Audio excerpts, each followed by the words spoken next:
Om Jananim Sharadam Devim Ramakrishnam Jagadgurum Padapadme Tayo Shritva Pranamami Muhurmuhu.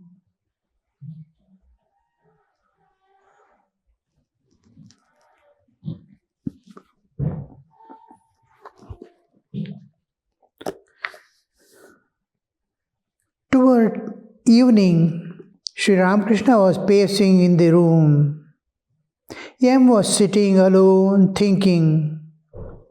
Suddenly the master said to him tenderly, "Please give me a couple of linen shirts. As you know, I cannot use everybody's things. I thought of asking Captain for the shirts, but you had better give them to me." Yam felt highly gratified and said, "As you please, sir." At the dusk, see, as we grow spiritually, our vision will be same, divine in every respect. We will not be differentiating between people and people because we see one divine. With enlightenment, you will see God has become the whole world and all that exists. It is very clear that God has become everything. Yet, the difference, just like in dream, everything is mind, still there is difference. And each thing needs a particular aspect of our attention and our dealings. Dealings change. Now, because everything is Brahman, everything I am seeing divine, I can't eat a stone. You are seeing divine everything. No. I am seeing stone as divine. I am seeing good man as divine. Bad man also as divine. That's why Sri Ramakrishna says, it is he who has become all this. That seeing divine in everything, God pervading everything, that vision doesn't go. But treating each thing according to its need differs. And the individual, his own identity, will have two phases. One in the dealing with the world, external world, and another is the divine within, bodily existence and the divine existence. We have two existences, spiritual and divine. In us, only bodily existence is, we are conscious. Our spiritual existence, we are not conscious. And the whole thing turns. After enlightenment, after just a spiritual awakening only, first step in spiritual life, awakening. With awakening, your identity changes. My spiritual existence becomes more brighter, and this moves into bodily existence, moves into background. While dealing with the world, with bodily existence, it follows all the norms of the society, the rules and regulations, everything, unconsciously. But there is no I that is guiding. The kartritva, bhoktritva has dissolved, and nature takes charge of that bodily existence. Nature is just like all other beings all other species you will see, nature is working through them, and they don't have their own ego in doing anything. They don't become the shareholders of the karma, what they do. So that constant awareness is there. Sometimes Sri Ramakrishna used to say, there are two in me, I and my mother. Sometimes I disappear and mother will be there. Sometimes mother disappears and I will be there. I will be there working.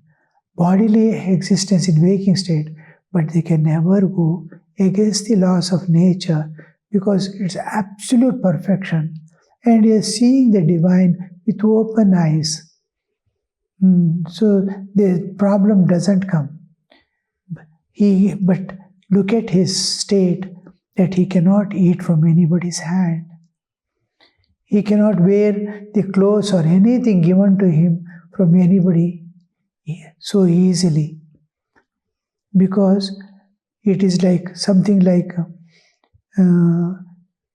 very difficult to explain that the touch becomes something like a cloud coming over. The worldliness, the dharma and adharma have the same origin. Within us, both are nicely balanced. There are my good tendencies, there are my bad tendencies. Both are equally. Now, I have the freedom to utilize my good part of my existence and move towards evolution. I have the same freedom to utilize my bad aspects, negativity, and fall into the pit again. Both are within me, and I have the freedom. Now, this is not there after the enlightenment. It is the ego dissolves in nature. The whole thing is divine, and nature guiding the bodily existence. In that state, the nature as divine shrinks from the nature which is external nature, which has a tinge or a stain of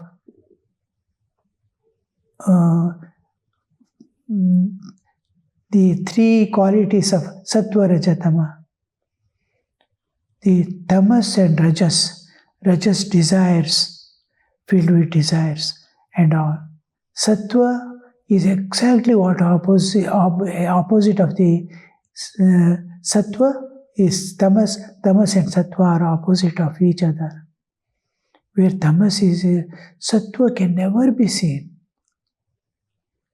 This difference between sattva, rajas stands in between. The sattva and rajas, the sattvikata, though is beyond the sattva, is shuddha sattva pradhana, but this, when it comes to the bodily level, that sattva is maintained. In the light, just like light. Light opposes darkness. Like that, the sattva pradhana, shuddha sattva pradhana is what he is, and hold on to the sattva pradhana when he is in the bodily existence. The tamasic things, because the light is there, darkness cannot be there. That's why he is not able to wear or utilize things from those who are of the tamas nature or filled with extreme desires of rajas. In fact, rajas is not exactly bad. The desire for enjoyment and those parts which is seeking the world and worldly possessions, the name, fame and all that, this rajas has another aspect. Rajas has two aspects. One is this which wants seeking the world and worldly name, fame, possessions and all that, enjoyments. Another part is which is keeping you active and move. This part, the activity and movement, the onrushing strength and courage, all this is motivation for realization of God. we are turning that towards the, we need to go forward. We need energy. We need strength. You cannot be tamas. Now you have to conquer that tamas with rajas. You have to go ahead, go cross and go beyond. Now you see how the things work. The important part of rajas is to awaken you from within. All that you need is within you, and you have to move with it. So the rajas is utilized to destroy the tamas, that I am sleepy. The moment I see, somehow I sit for meditation sometime and get up and come. All this looseness will go away with rajas. It keeps the things intact. That rajas is utilized. Now, Sri Ramakrishna is asking a particular type of the simplest and the cheapest type of dress, just to cover his body for winter, this, that, and all, and also to maintain the decorum of the institution where he is staying or living in the society.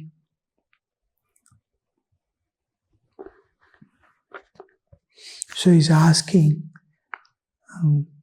almost all the great sadhus of our Ramakrishna tradition, I have seen, they never accept good or bad, anything, gifts from anybody. Whatever anybody, any devotee comes and says, Maharaj, please take this, they'll say, give it to the office. It will reach all of us when we need. They will be giving us. So give it there. They don't, money, this, that.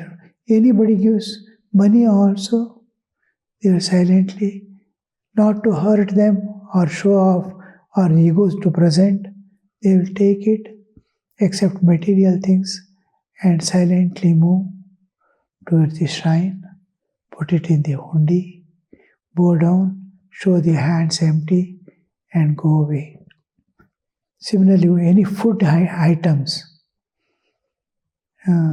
which body needs, and that alone will be taken.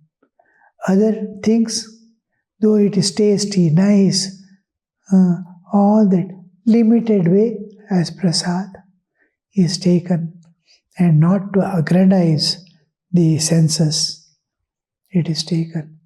This is pure sattvic way of living a spiritual life. The spiritual life, to yield the fruit, all these observations have to be carefully, minutely followed. Then there will be fast evolution. This fast spiritual, otherwise you don't see the spiritual progress because of small little looseness here and there. Oh, doesn't matter. That doesn't matter. Small errors and all matters. At dusk, incense was burnt in Sri Ramakrishna's room, and as usual, he bowed before the pictures of gods and goddesses on the wall, chanted their names softly, because these are the basics of Hinduism. For children in India, we use the slate and pencil. That pencil is stone pencil, white stone, soft stone which can write on the slate. Slate also is a black stone on which we can write, and with which we write. Chalk is also from the stone. It's soft, brightly writing stone is made into pencil-like, and we use it, slate and chalk. And that is like that for children to practice. They can erase, they can rewrite. They can erase, they can read. How basic steps of afterwards. Within a few years, he'll master language. He can write, he can read, he can explain, he can speak. All that after that, neither they need slate nor chalk. Its purpose is over. Like that, the image worship and photos, these are all needed for the people who are entering into the spiritual world. Because we are accustomed with the name and form and qualities in the world. So holding on to that, one by one, slowly we emerge out from Rupa, we go to the Arupa. Otherwise, to catch Arupa will be start dwelling in an unreal, imaginary world from which we cannot escape. So just go step by step from the world external, withdraw and slowly turn your face to the divine and start walking step by step, and convert the rest of the life, activities and everything into a great sacrifice, what we call yajna. Let your life become a yajna in this world and keep moving in the spiritual path. So Sri Ramakrishna is going down to, for us, for our sake, and for us, slowly we try to superimpose the form on God as if, and seeing it, and also in the picture or form or an idol, we try to superimpose God and see. The imaginary object in which we are trying to see some reality beyond the material aspects. And that procedure, it is made a particular definite procedure is made for that. Beautifully it is presented, invoking the divine. Yagacha, the sweet loving call. And God being consciousness itself, He receives, understands, and manifests through that. And slowly the faith grows. And from form, He gets God presents in the form that the devotee wants to take him to the beyond form. Last, He shows His all aspects, various ways how He works in the world, as different powers working, all that He manifests.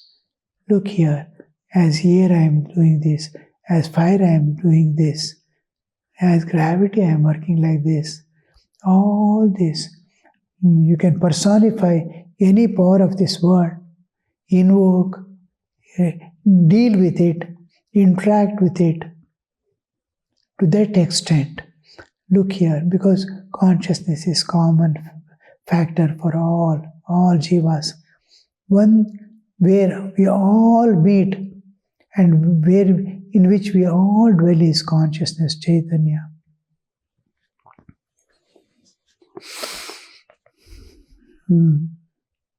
Softly, their names. He bowed down to the pictures on the wall, with uttering the name softly. From outside, one could hear murmuring of the Ganges and the music of the evening worship in the temples of Kali, Vishnu and Shiva. Through the door, one could see the priest at a distance moving from one temple to another, a bell in the left hand and a light in the right, an attendant carrying the gong.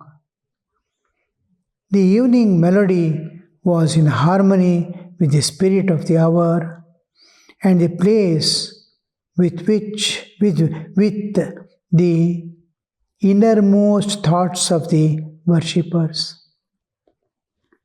For this time being, the sordid things of the daily were forgotten. you see the one by from main temple, after showing the lamp, the waving the lamp. While waving the lamp, they will have bell in the left hand and light in the right hand. After main temple, they go to the subsidiary temples. There are 12 Shivlingas on either side of the mother's. Vishnu temple is there, Radha Krishna temple, main Kali temple. All these temples, if the same Pujari goes and shows and comes, that Sri Ramakrishna is describing.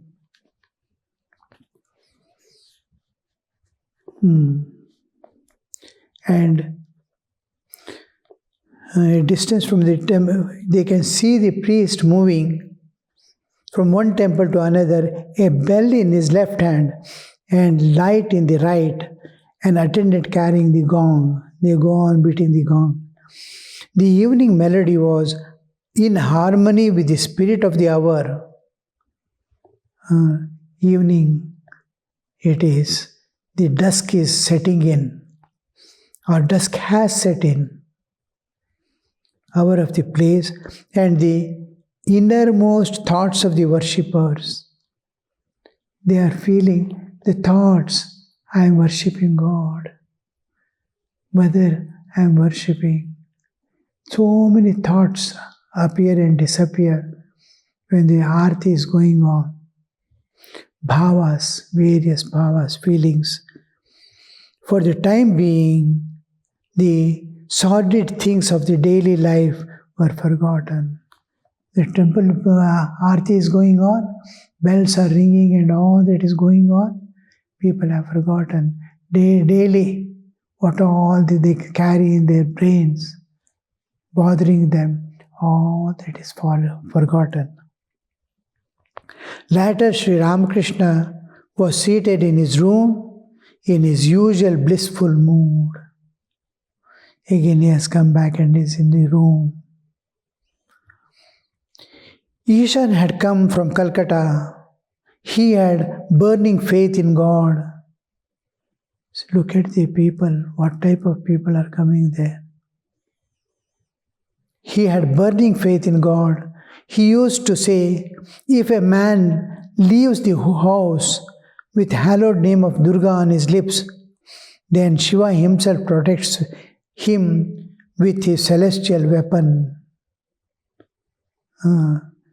If the Durga's name he utters and goes, and Shiva himself means is taking the name of Shakti, Shiva and Shakti, the Chaitanya, universal consciousness, the beyond eternal consciousness, unchanging consciousness, Chaitanya, Shuddha Chaitanya, Ishvara, the Lord of the universe.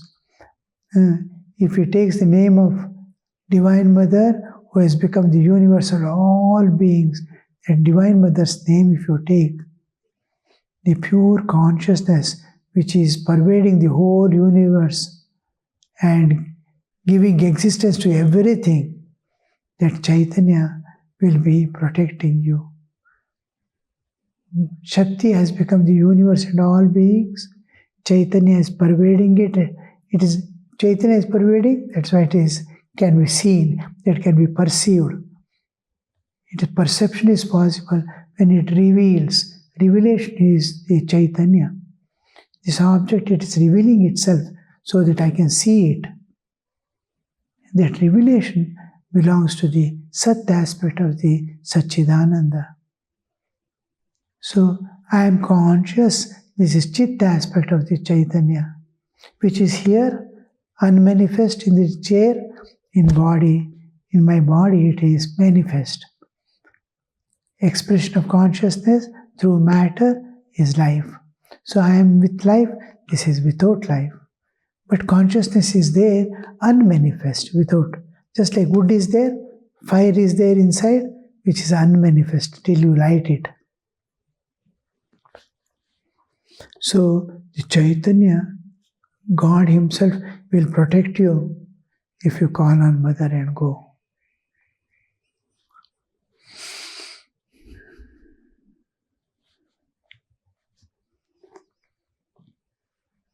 Master, to Ishan, you have great faith, but I have not so much.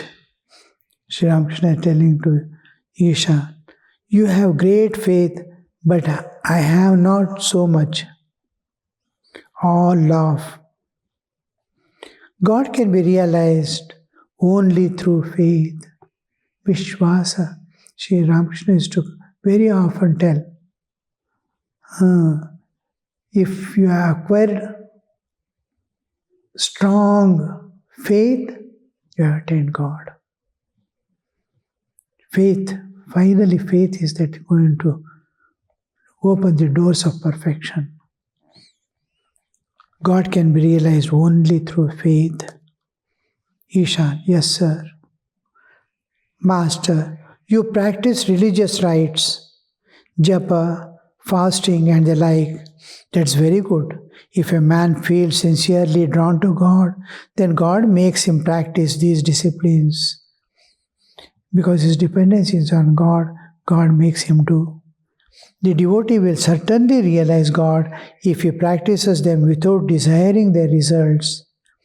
That's why the sadhakas pray, I am yours, I have offered myself to you. Whatever sadhana you want me to do, you get it done through me.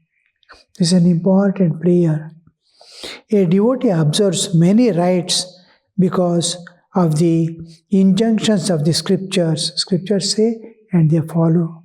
Such devotion is called Vaidhi Bhakti. Devotion, according to Vedas, Bhakti. But there is a higher form of devotion known as Raga Bhakti, which springs from the yearning and love of God. Love of God and yearning makes him love God in a different way. Prahlada had such devotion. When the devotee develops that love, he no longer needs to perform the prescribed rites. All these injunctions of the scriptures dissolve in that love. Om Shanti Shanti Shanti Hari Om Tat Sat Shri Ramakrishna Arpanamastu.